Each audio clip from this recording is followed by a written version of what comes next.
Well, I think the report came at a time when people began to understand that the older emphasis on land for peace and ending the occupation was not succeeding in addressing the problem sufficiently.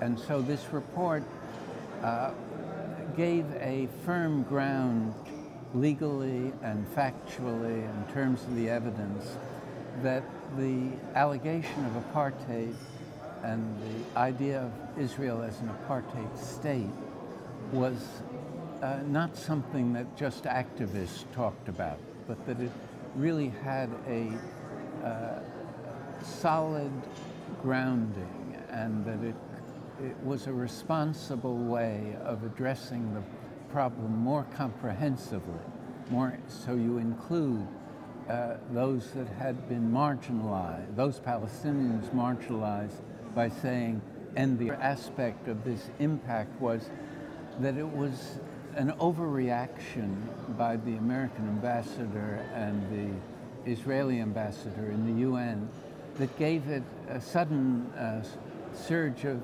attention. You know, it received more attention than we expected.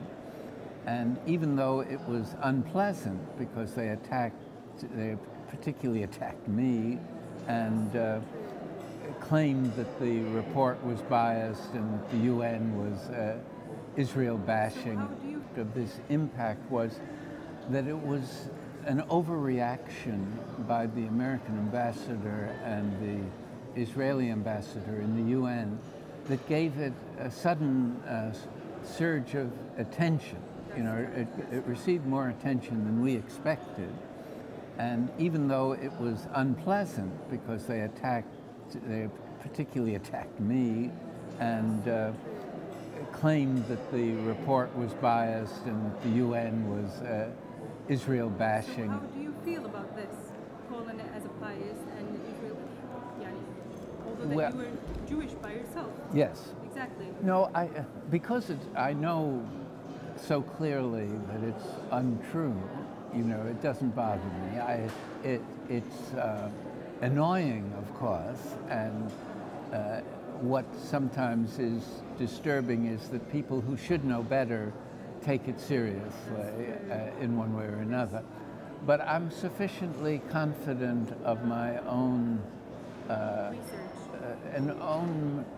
commitment to morality and justice and law that I recognize that these are not attacks that are meant to do more than just discredit, and they don't come to terms with any of the substantive issues. They don't, for instance, say that the analysis is wrong or that the evidence doesn't exist. Yes. It's a very important question, and maybe 10 years ago they would have responded to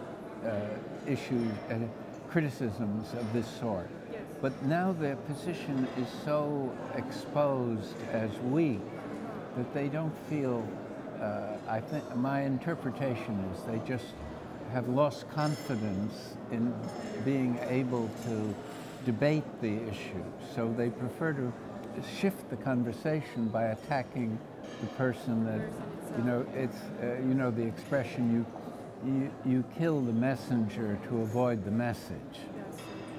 And that, I think that's real. Well, I think this is brought together people that are activists and thinkers and people with some kind of influence, and it's made them, I think, feel comfortable with this line of analysis and shifting the discourse. Several people have told me they changed their mind from occupation to apartheid way of thinking about the struggle, and those things are gradual. You never know what exerts an influence until after it happens. But it's also motivating, bringing people together. You feel you're not alone, and that you're working with like-minded people in different parts of the world, and that gives you confidence and strength.